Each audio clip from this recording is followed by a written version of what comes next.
va réviser ensemble, on va voir ce que Dieu a fait le premier, le deuxième et le troisième jour. D'accord? Donc on a vu pour le premier jour que la terre, elle était remplie de ténèbres. Dieu va faire une première séparation. Par sa parole, il va se mettre à parler et il va dire que la lumière soit, et la lumière est arrivée. Première séparation, donc voici le geste de la première séparation. Donc il va séparer les ténèbres, d'accord?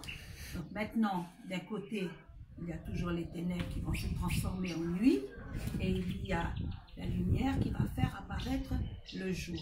La première nuit et le premier jour vont former la première journée. Et quand Dieu il a vu en créant la lumière, il a dit que c'était bon. Et quand Dieu il dit que c'est bon, ça veut dire qu'il a fini. Va-t-il s'arrêter là? Non.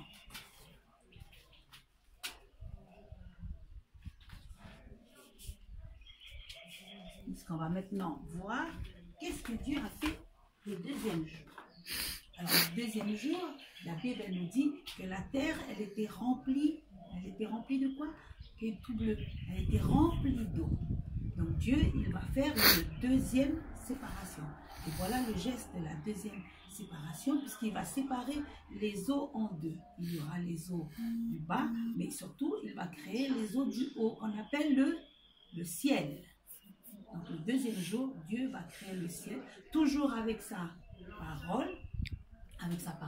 Et quand Dieu, il a vu, quand il a créé le ciel, qu'est-ce que Dieu va dire? Dieu, il a vu que c'était bon. Et quand Dieu, il dit que c'est bon, quand il voit que c'est bon, ça veut dire qu'il a fini. Va-t-il s'arrêter là? Non.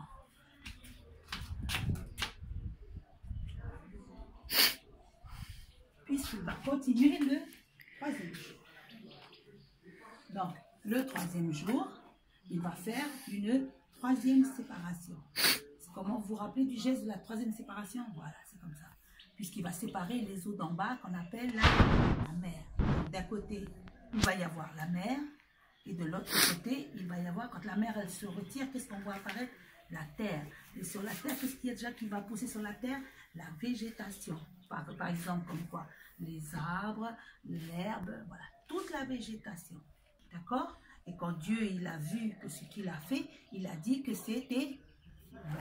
Voilà, il a vu que c'était bon. Et quand Dieu il dit que c'est bon, ça veut dire que c'est fini. Va-t-il s'arrêter là? Non.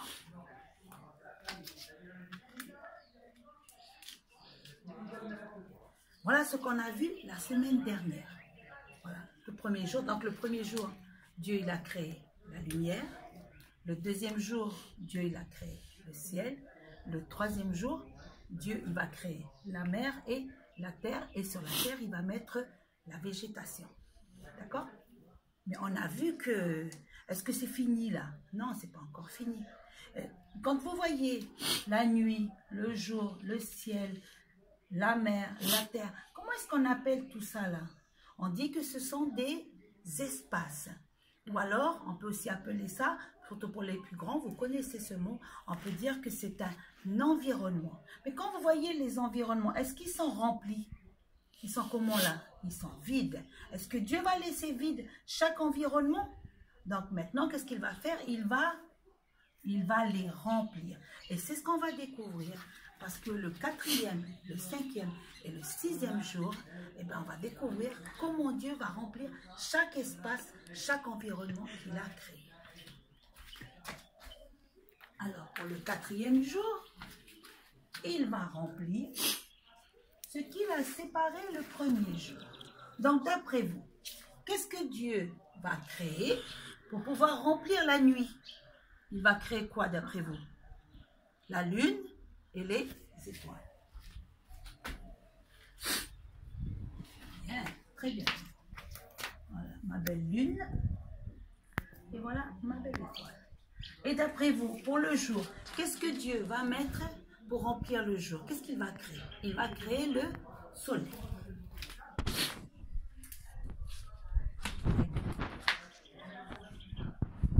Et quand Dieu, il a vu ce qu'il a créé le quatrième jour, qu'est-ce que Dieu va dire? Qu'est-ce que Dieu, il va dire que c'est bon. Et quand Dieu il dit que c'est bon, ça veut dire que c'est fini. Est-ce qu'il va s'arrêter là? Non. Il va continuer encore le cinquième jour. puisque le 5e jour, il va maintenant remplir, il va remplir il va remplir le ciel et il va remplir la mer. D'après vous, qu'est-ce que Dieu va mettre dans le ciel pour remplir le ciel? Il va mettre les oiseaux. Il va mettre les oiseaux. Qu'est-ce que Dieu il va mettre pour remplir la mer? Il va mettre quoi? Il va mettre les poissons, il va mettre les coquillages, il va mettre les baleines. Comment est-ce qu'on appelle tous ces animaux? C'est là, ils font tous partie d'une seule famille qu'on appelle les animaux marins.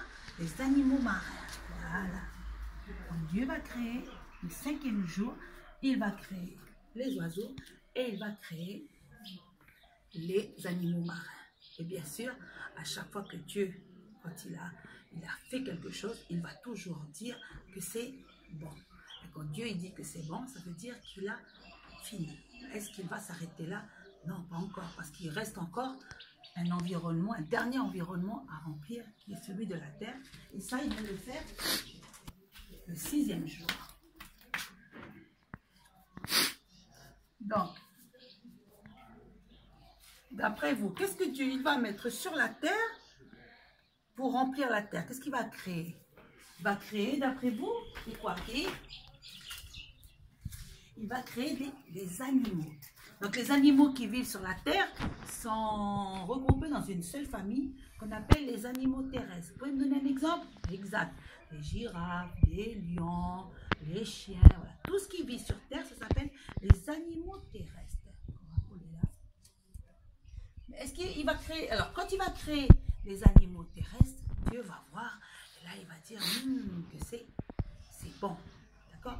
Donc il a fini de créer. Mais est-ce que pour la terre, est-ce qu'il va créer que les animaux terrestres? Et surtout, c'est la dernière chose qu'il va faire et qui est la chose la plus extraordinaire. D'après vous, quelles sont les dernières créatures qu'il va faire? Il va créer